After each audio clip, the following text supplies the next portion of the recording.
The problem of carrying old wounds is one that every living human being faces, and yet its true cause runs so much deeper than most people ever dare to look. We talk about letting go. We have heard those two words so many times that they have become a kind of spiritual wallpaper, always present, never truly examined. Self-help books insist it. Therapists gently recommend it. Well-meaning friends repeat it like a mantra borrowed from a calendar quote. And yet here you are, perhaps years after the betrayal, perhaps decades after the loss, perhaps long after the moment that broke something in you, still carrying it, still feeling its specific weight in the center of your chest at 3 in the morning, when the distractions of the day have all burned out and there is nothing left between you and the memory. This is not weakness. Let me say that clearly at the start, because the teaching that follows will demand your full honesty, and honesty can only come when shame has been set aside. Carrying pain is not weakness. It is what happens when a being with a mind as magnificent and terrible as yours encounters something the mind was not built to simply file away and forget. The human nervous system evolved over millions of years to remember danger, to hold the shape of harm in vivid detail so that it might protect you from repetition. You are doing exactly what your biology trained you to do. But that biological imperative, brilliant as it was for the savannah, becomes a prison when turned upon the irretrievable past. When the predator that harmed you is not a leopard in the grass, but a person who has since moved on with their life, or died, or simply ceased to matter to the world, and yet your nervous system is still standing guard, still burning its metabolic fuel on the high alert of a threat that no longer exists in the present moment.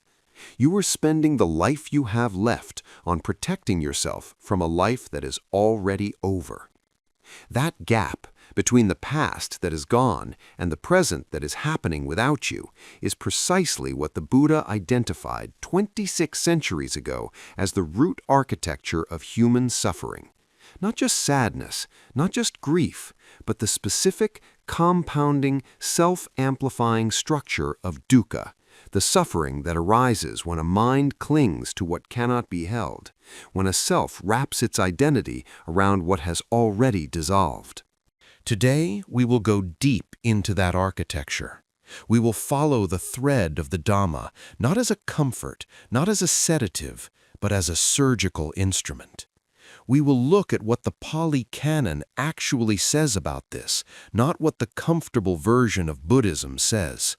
We will trace the neuroscience of traumatic memory, the philosophy of identity, the physics of time, and the psychology of grief, until we arrive at something more radical and more liberating than the instruction to simply let go, which, if you have tried it, you already know is not a method, it is a destination. What the Buddha gave us is the map. Once you truly understand this, not as a concept, but as a living recognition, it will completely transform your relationship to your own past. It will not erase what happened, nothing will, but it will change what you are in relation to it, and that change is everything. Before we go further, let me offer you a question to hold as we travel, not to answer now, just to carry. The question is this: who would you be, right now, if you stopped being the person to whom that thing happened? To understand why letting go is so difficult, we first need to understand what we are actually holding. The conventional story goes something like this: something painful happened, it affected you, and now you need to release it so you can move forward. This framing sounds reasonable. It is also almost entirely wrong. It treats the past event as an object, like a stone you are gripping in your fist, and the letting go as the simple act of opening your hand. But what you are holding is not a stone. It is a story. More precisely, it is a story about yourself. When the Buddha delivered the Anattalakkhana Sutta, the discourse on the characteristic of non-self, to his first 5 disciples in the deer park at Isipratana, he was not teaching a philosophy of detachment in the soft, ascetic sense that modern wellness culture has draped around those words. He was performing a kind of epistemological demolition. He was systematically dismantling the foundational assumption upon which nearly every form of human suffering is built, the assumption that there exists, somewhere at the center of your experience, a fixed, stable, inherently existing self. In the Pali, Rupang Bhikkhave Anatta, form, monks, is not self. He moved through each of the 5 aggregates, form, sensation, perception, mental formations, consciousness, and asked the same devastating question about each. Is this you?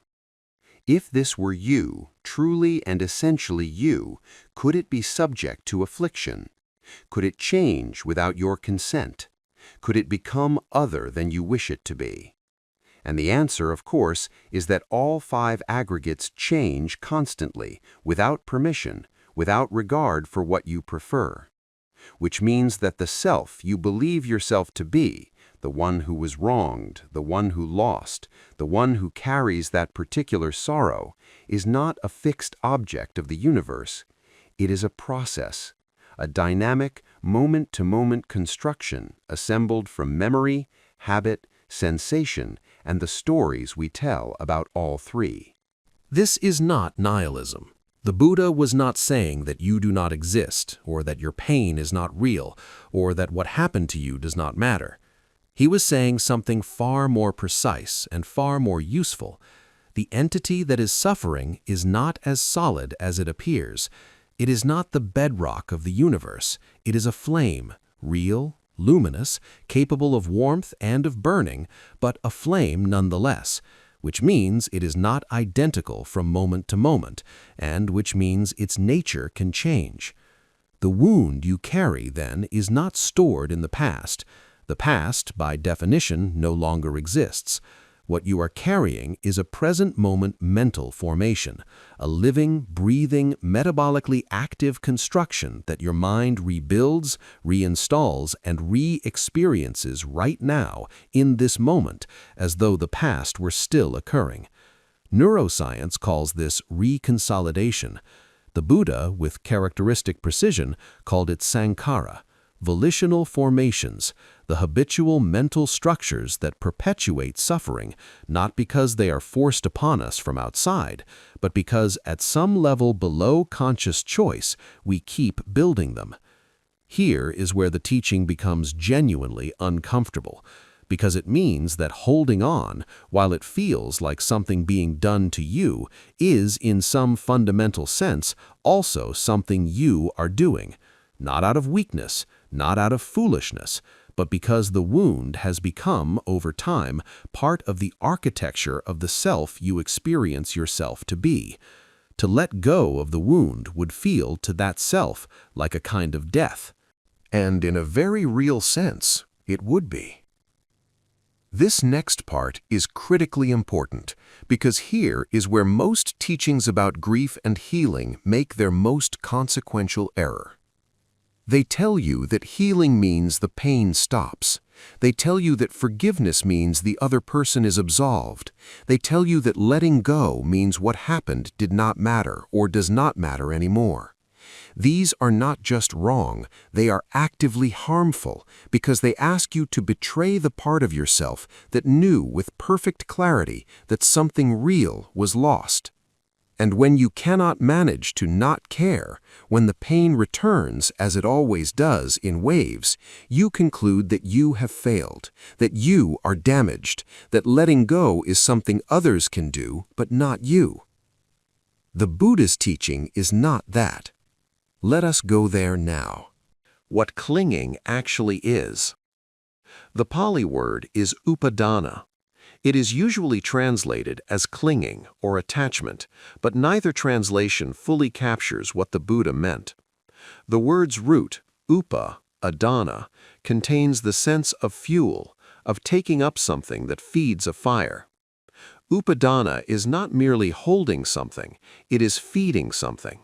It is the active, continuous process by which the mind takes the raw material of experience and uses it as combustion for the ongoing fire of self-construction.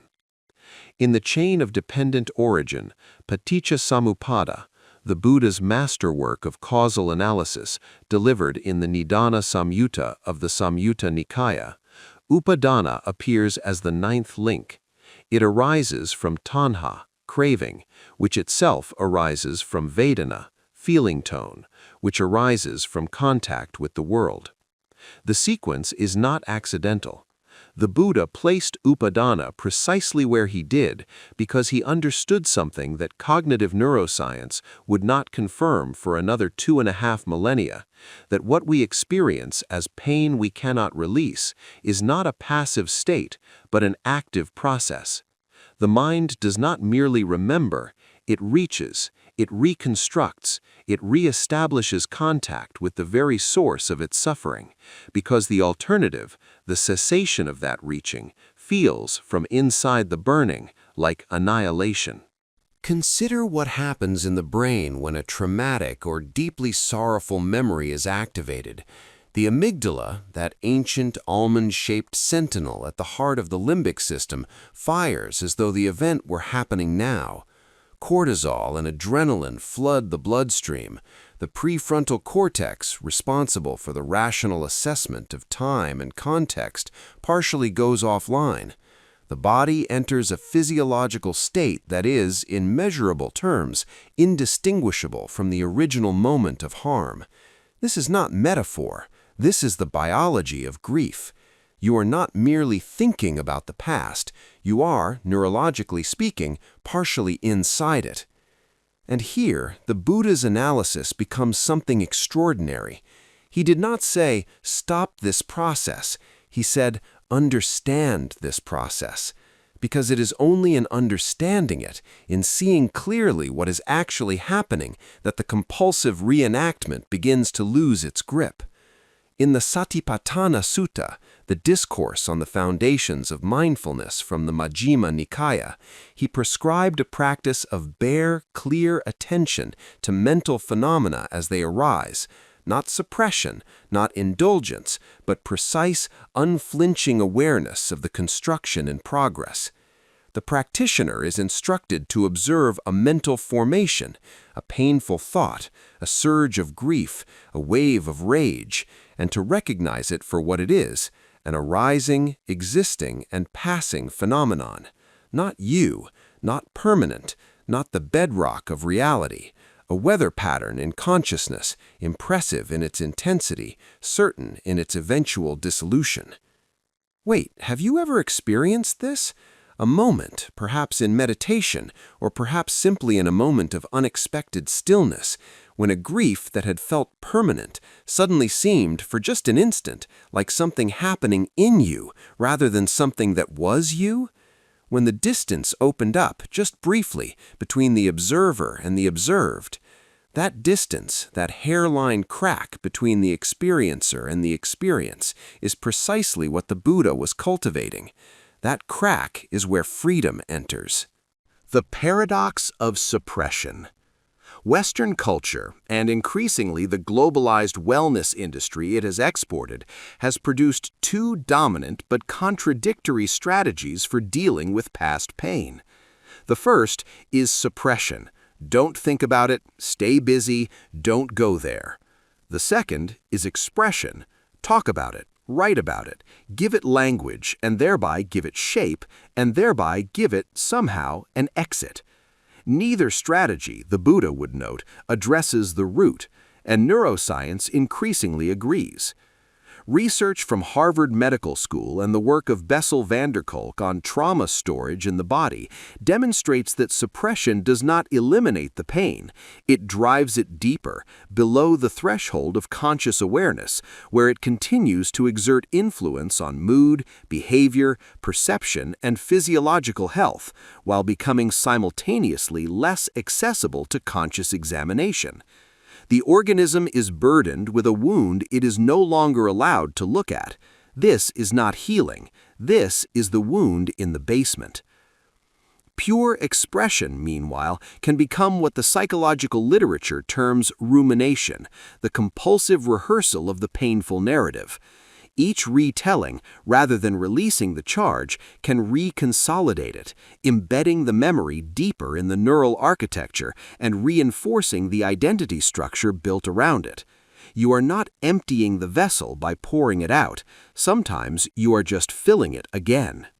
What the Buddha proposed was neither of these.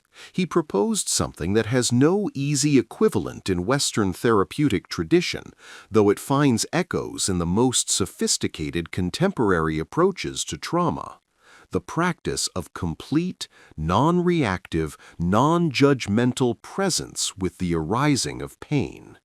To feel it fully without feeding it, to observe it without becoming it, to let it arise, and crucially, to let it pass, not because you forced it to pass, but because you stopped rebuilding it every time it began to dissolve.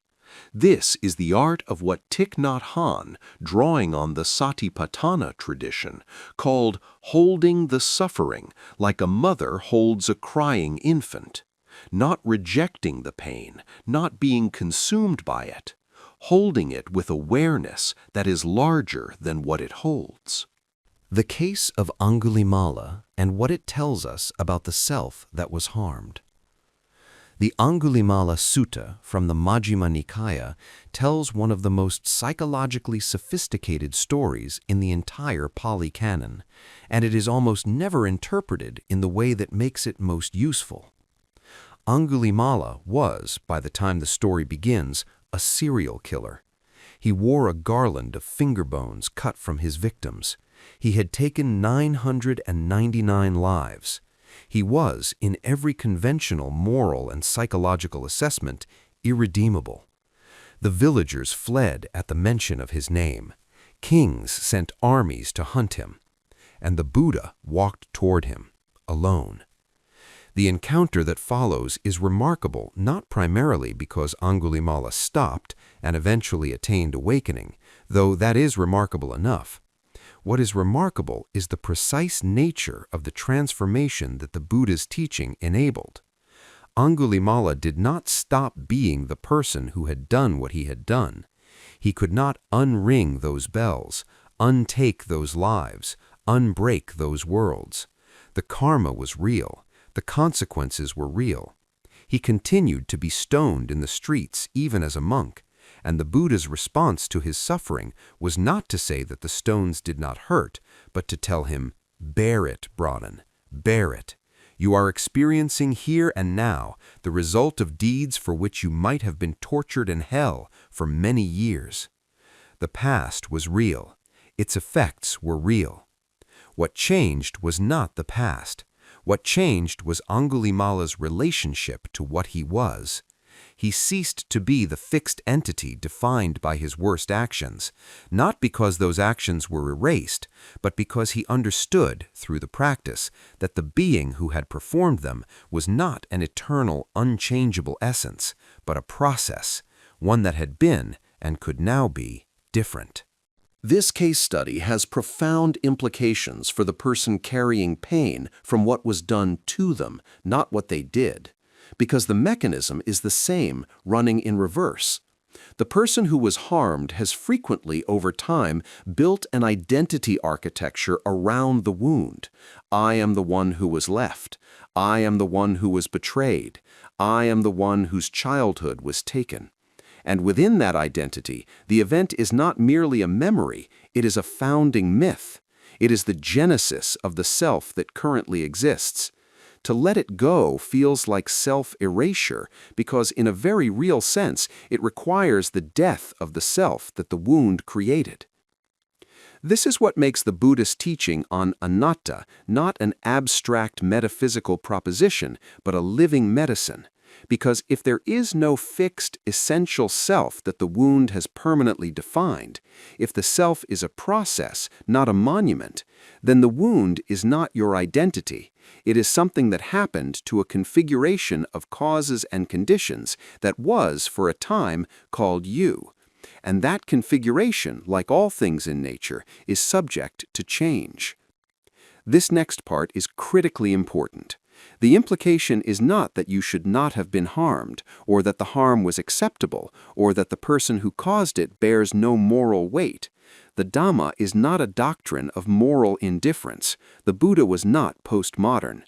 The Chulakama Vibhanga Sutta is entirely clear that actions have consequences, that causes produce effects, that the moral weight of what beings do to each other is woven into the fabric of experience. What the teaching offers is not an absolution of the perpetrator. It offers liberation for the one who suffered. These are entirely different things. One can hold with perfect moral clarity that what happened was wrong, and simultaneously be free of the suffering of carrying it. The wound was real. You are not required to be that wound forever. The physics of the present, where the past actually lives. There is a concept in physics that is relevant here, though it requires a moment's translation into the language of experience. In relativity theory, space-time is described as a four-dimensional fabric in which all events, past, present, and future, exist simultaneously. The physicist Brian Greene calls this the block universe, a structure in which the moment of your greatest loss has the same ontological status as the moment of your greatest joy, and both coexist with this present moment in a single geometric structure. This is not mysticism, it is the mathematical description of physical reality, but its experiential implication is vertiginous. The past is not gone, it is, in the strict physical sense, still there, located elsewhere in space-time rather than dissolved into nothingness. And yet, and here the physics and the Dhamma converge in a way that feels like revelation, you are not there. You are here. Only the present moment is where consciousness lives. Only the present moment is where experience unfolds. Only the present moment is where you can act, choose, speak, release, or remain. The past has a location in the geometry of the universe, but you do not live at that location. You live here. The Buddha expressed this not as physics, but as direct phenomenological observation. In the Bhaddekaratta Sutta, the discourse on an auspicious day from the Majjhima Nikaya, he articulated what he called the principle of the Holy One's way of abiding. Let not a person revive the past or on the future build his hopes, for the past has been left behind, and the future has not been reached. And then, with characteristic precision, he added, instead, with insight, let him see each presently arisen state. Not the state as memory, not the state as anticipation, the state as it is, arising in this moment. This is not a counsel of forgetfulness. The Buddha had one of the most precise memories of any teacher in the ancient world. He drew on past cases, past lives, past teachings with extraordinary detail. But memory in the Dhamma is a tool of wisdom, not a cage of identity. You remember in order to understand. You do not remember in order to keep being harmed. So far, we have covered the nature of Upadana, how clinging is not passive holding, but active fuel feeding. We have examined the paradox of suppression and expression, and why neither addresses the root. We have traveled through the case of Angulimala to understand how the self constructed around harm can be dissolved without erasing the moral reality of what occurred.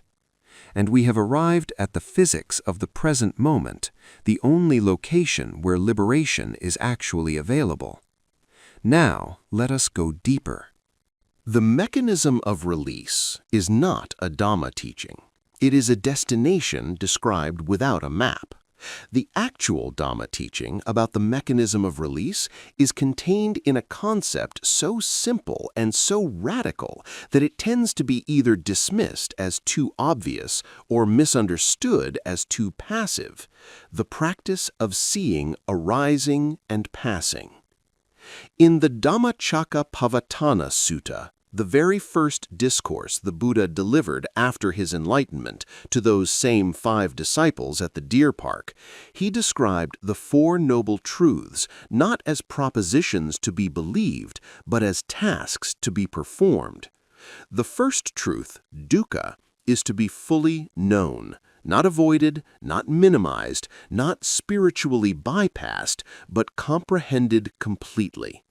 The second truth, samudaya, the arising or the origin of suffering, is to be abandoned. The third truth, nirodha, cessation, is to be realized. The fourth truth, the noble eightfold path, is to be developed. This task structure matters enormously. The Buddha was not a metaphysician offering consoling ideas. He was a physician. He explicitly compared himself to a doctor in the Chula Dukkhakkhanda Sutta, offering a diagnosis, a prognosis, and a course of treatment. And the treatment for the pain you carry from the past begins, counterintuitively, with the instruction to know it fully, not to get away from it as fast as possible, to know it. This is something you genuinely need to know. The impulse to move through grief quickly, to process it efficiently and get back to functioning, is, from the perspective of the Dhamma, precisely backwards. The pain that has not been fully known becomes the pain that does not pass.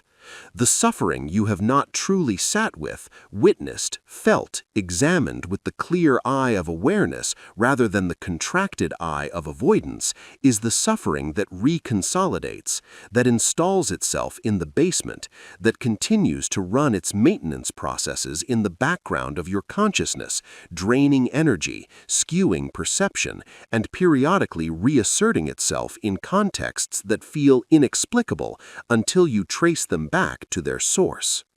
The practice prescribed in the Satipatthana Sutta is, in its bare form, devastatingly simple and humanly difficult. You sit. You bring your attention to the body, to sensation, to mental phenomena.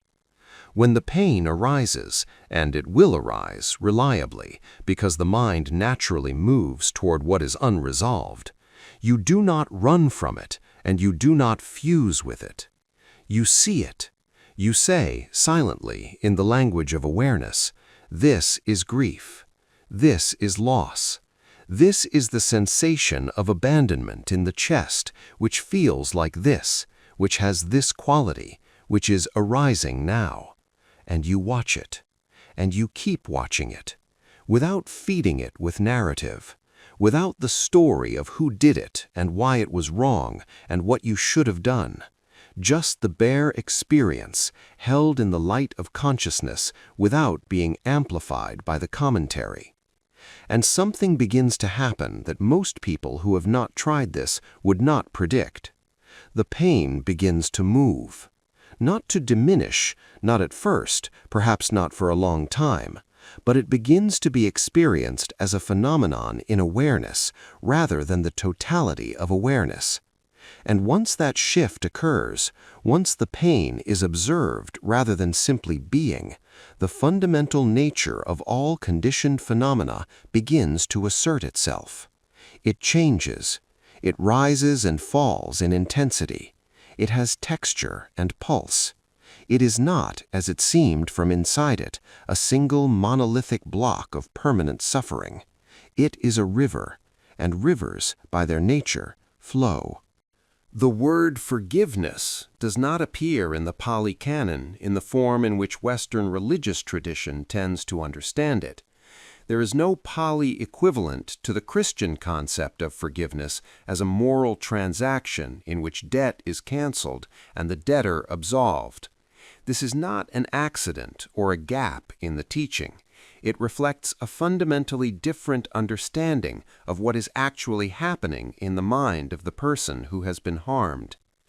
What the Buddha did teach, repeatedly and with great precision, is the cultivation of metta, loving kindness, as a practice directed at all beings without exception, including those who have harmed you.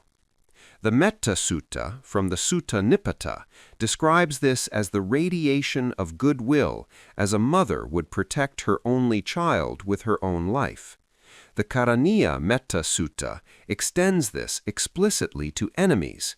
No being is excluded from the field of metta. But notice what this is not. It is not the instruction to feel that the harmful person was right. It is not the instruction to pretend the harm did not occur.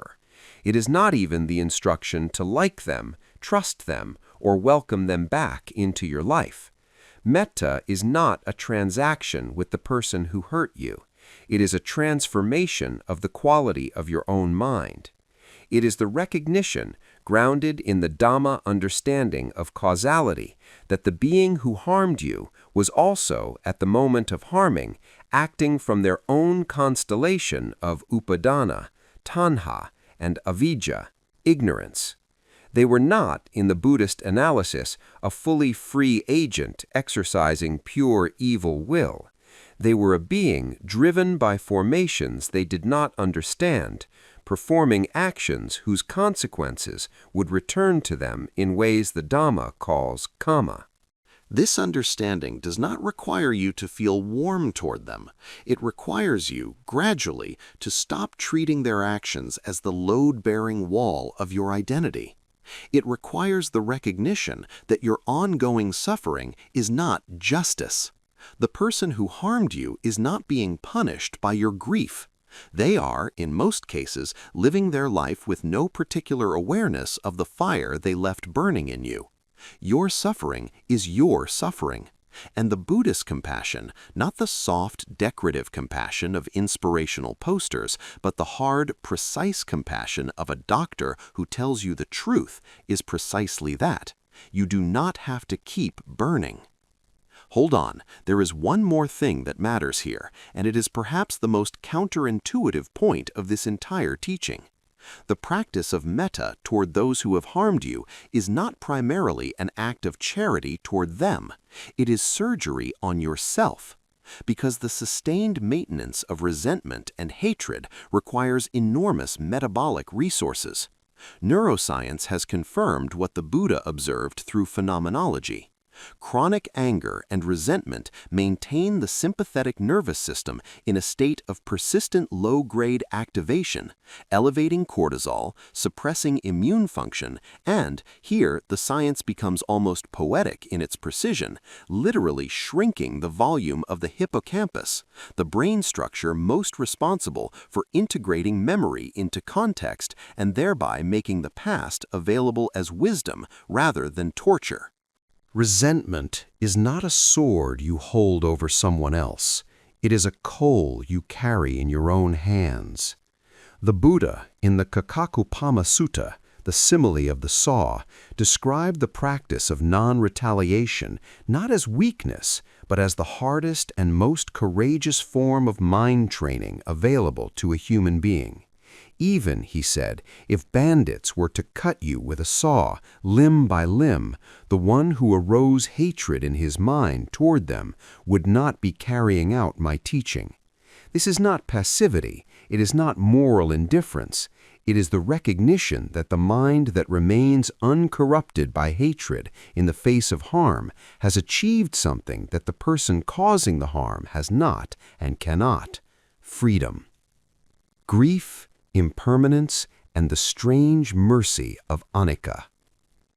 The doctrine of Anicca, impermanence, is the most misunderstood teaching in popular Buddhism, and the misunderstanding is painful in its irony. Because Anicca is usually invoked as a consolation, nothing lasts, so your suffering will not last either. And while this is true, it misses the deeper cut of the teaching, which is this: the person you were before the harm also did not last. That self, the one who had not yet experienced that loss, that betrayal, that grief, is gone. It passed. It is as impermanent as everything else.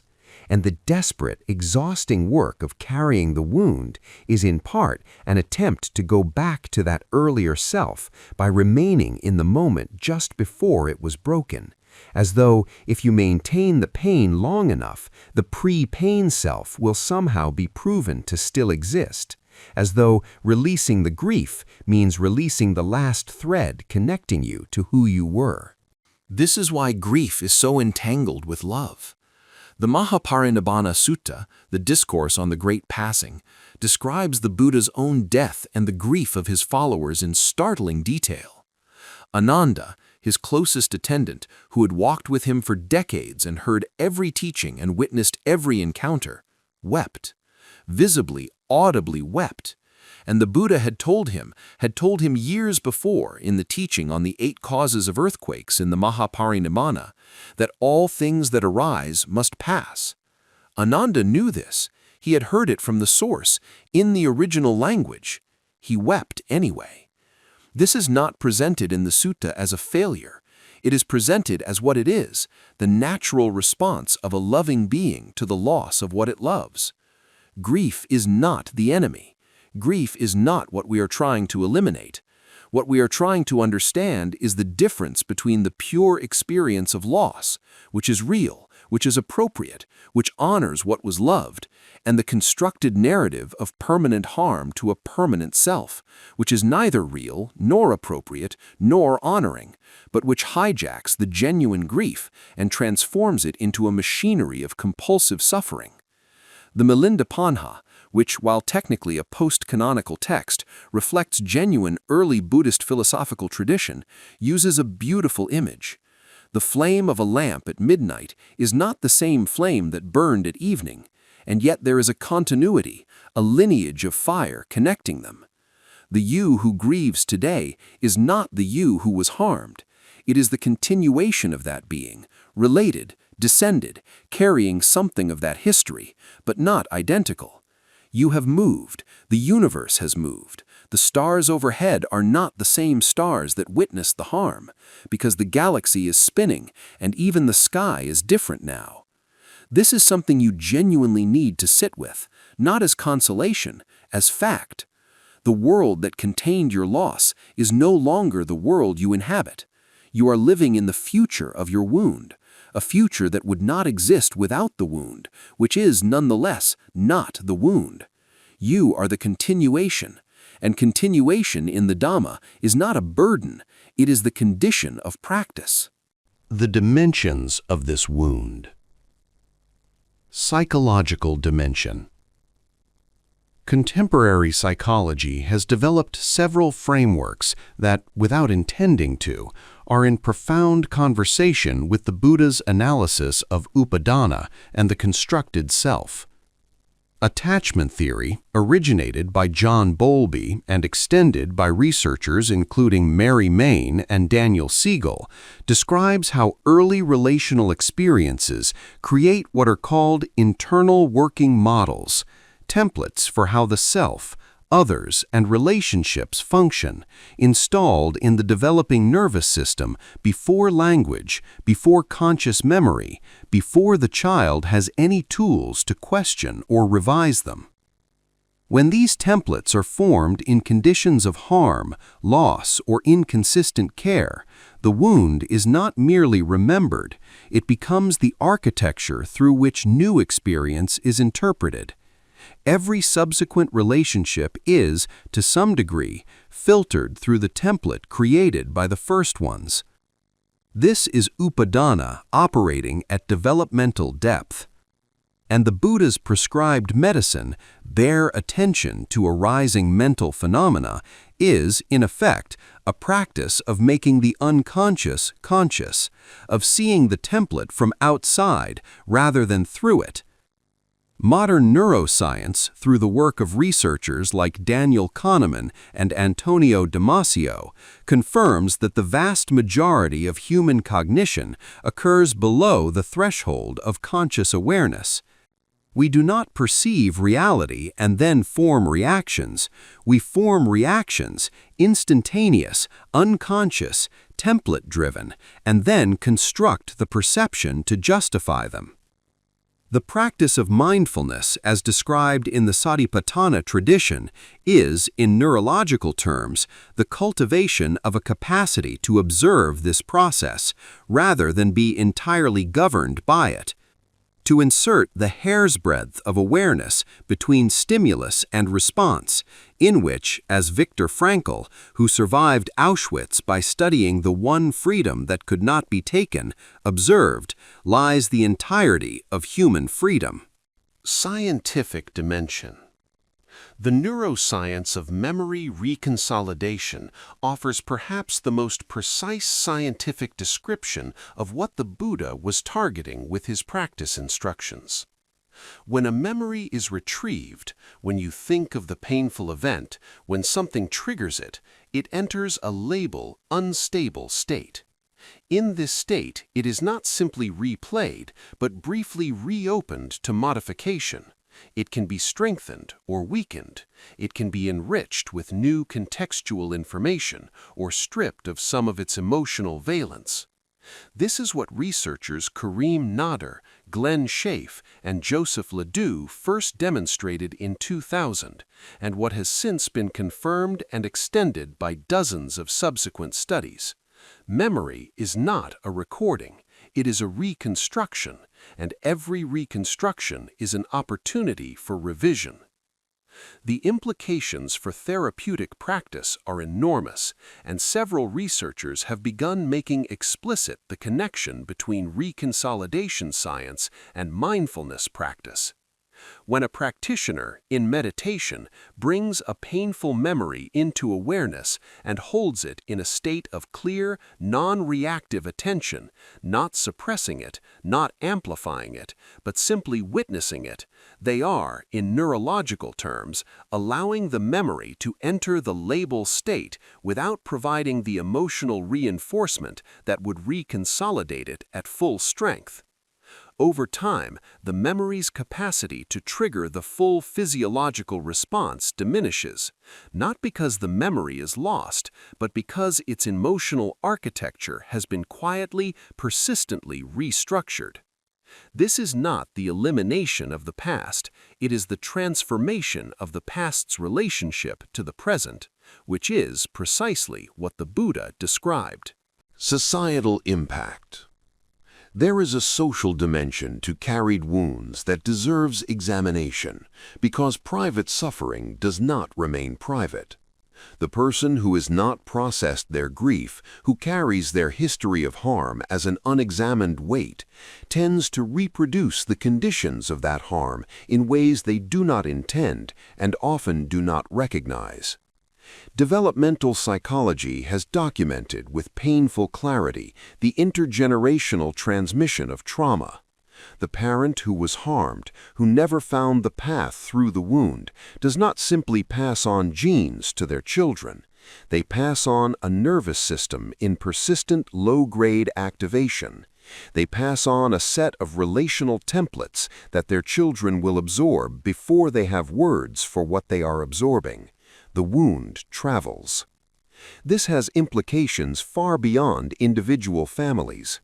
Societies that have experienced collective trauma, colonization, genocide, war, structural oppression, carry these wounds in their cultural architecture, in their institutions, in the patterns of behavior that feel to their participants like simply how things are, rather than like the residue of unprocessed harm. The Buddhist concept of collective karma, while complex and requiring careful interpretation, points toward this. The formations generated by unskillful action do not end at the individual, they propagate. The practice of releasing past pain is, therefore, not selfish. It is, in the deepest sense, an act of social medicine. To break the chain of transmitted suffering, even one link in one lifetime, in one family, is to change what the future receives. Approaches to resolution. The path the Buddha prescribed is not a single technique. It is a system, the Noble Eightfold Path, and each element of that system participates in the release of carried pain. Right view provides the theoretical foundation, the understanding of impermanence, non-self, and the nature of dukkha that makes it possible to see the wound as a construction rather than a monument. Right intention cultivates the genuine orientation toward release, not because it is comfortable, but because suffering is suffering, and one has understood that its maintenance is not serving anything. Right mindfulness, the direct practice of satipatthana, is the clinical instrument. It is the actual method, applied in formal meditation and increasingly in the field of daily life. It is the practice of watching the mind as it builds its constructions, without being the construction. It is, to use a metaphor the Buddha himself might have recognized, even if he did not use it, learning to be the space in which thoughts arise, rather than the thoughts themselves. Right effort is the instruction that the release of suffering is not passive. It requires exertion. It requires the willingness to return, again and again, to the practice, especially when the mind's habitual resistance makes the practice feel useless, impossible, or beside the point. The Dhamma does not promise that this is easy. It promises that it works. And finally, the element most often neglected in Western adoptions of Buddhist practice, the community, the Sangha, the presence of fellow travelers. Human beings are social organisms. The nervous system co-regulates with other nervous systems. Healing that attempts to occur in isolation is fighting the grain of the species. The Buddha established the Sangha as one of the three jewels, not as an administrative convenience, but as a recognition that the path through suffering is not a solitary journey. It is walked in company, even if sometimes silently. Let us bring everything together. Point 1. The pain you carry from the past is not stored in the past. The past does not exist as a present reality. What you carry is a present moment mental construction, active, maintained, continuously rebuilt by the Upadana that the mind applies to experience in order to sustain a sense of self. This is not your fault. It is how the mind works, but seeing it clearly is the beginning of not being compelled by it. Point 2. The self that the wound has shaped is not your permanent essential nature. It is a process, a dynamic, moment-to-moment arising that has taken on the quality of permanence through the habitual force of the mental formations you have built around the wound. The teaching of anatta does not deny your suffering. It offers you the possibility of not being permanently defined by it. Point 3. The release of past pain is not the forgetting of what happened, the absolution of those who caused harm, or the erasure of grief. It is the gradual, practice-based transformation of your relationship to the experience, from fusion to observation, from identity to memory, from a burning that you are to a burning that you can, with practice and patience, be with, without being consumed. And most importantly, the path through the wound is not around it. It is through it, directly, with awareness, with the clear eye of a being who has decided that the continuation of suffering is not required by anything except the habit of continuing it. The Buddha's teaching is not that suffering is optional. The Buddha's teaching is that it can end, not as a belief, as a direct, lived, verifiable fact of experience. Here is what I would like you to do after listening to this episode. Step 1. Choose one painful memory, not the most devastating one. Begin with something manageable, and spend 10 minutes sitting with it in deliberate awareness. Do not tell the story of it. Do not analyze who was wrong. Simply feel the sensation in the body that arises when you think of it. Notice where it lives, the chest, the throat, the stomach. Notice its texture, its quality of movement or stillness. Notice how it changes as you watch it, without feeding it with commentary. This is the beginning of satipatthana practice applied to your own history. This is the beginning of seeing the wound from outside rather than from within it. Step 2. Write one sentence, just one, that is true and that you usually do not allow yourself to think about this wound. Not a story, not a judgment. One sentence that describes what was actually lost. Because sometimes the carrying continues, not because we are dwelling too much on the pain, but because we have never allowed ourselves to fully name what it cost us.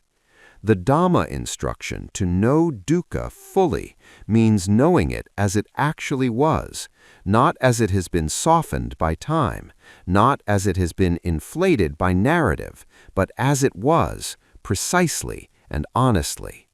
Step 3. Each day for 1 week, practice metta, loving kindness for yourself first before any other being. The traditional phrase from the Metta Sutta tradition, "May I be happy. May I be free from suffering. May I be at peace." You may find it difficult to mean these words. You may find resistance or grief, or a voice that says you do not deserve them, or a voice that says this is too simple to matter.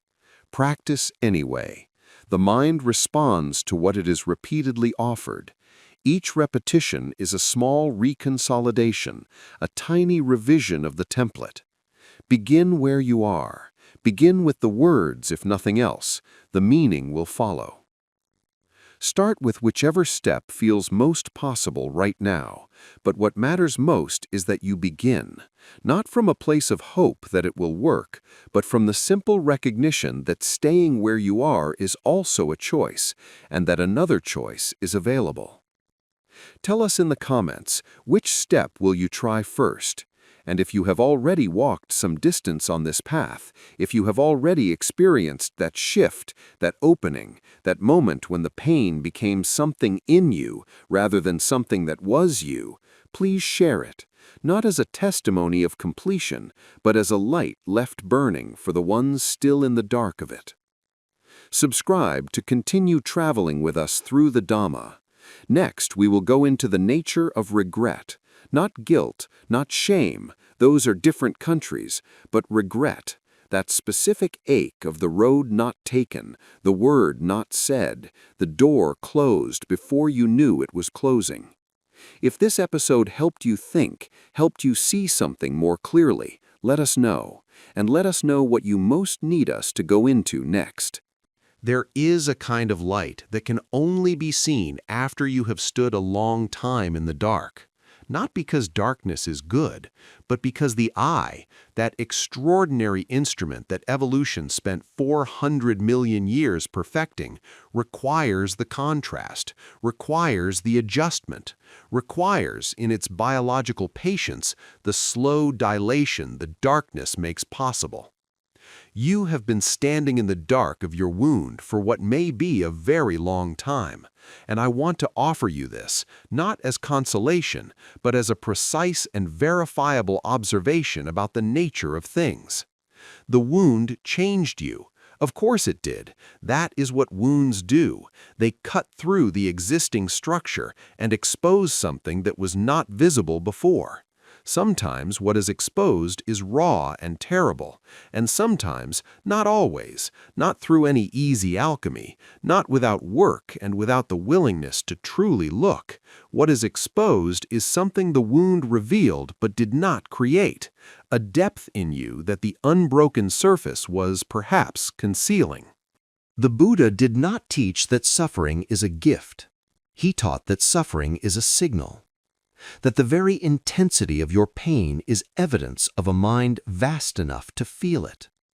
That the seeking that the suffering has forced upon you, the reaching, the questioning, the desperate midnight examination of what is real and what is story and what is actually required is itself the practice.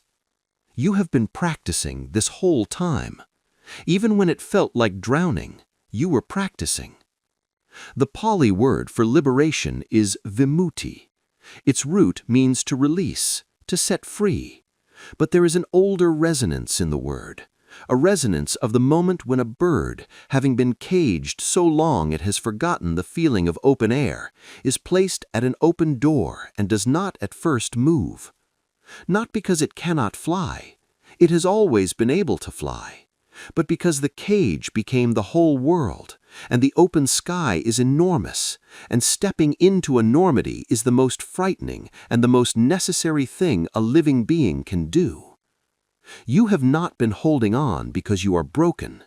You have been holding on because you are human, because you loved something, or trusted something, or built something, or dreamed something, and it was lost, and you are the kind of being who knows what loss means. That knowledge is not your damage, it is your depth. Step to the door. Look at the sky. It is still there. It was always there. Begin.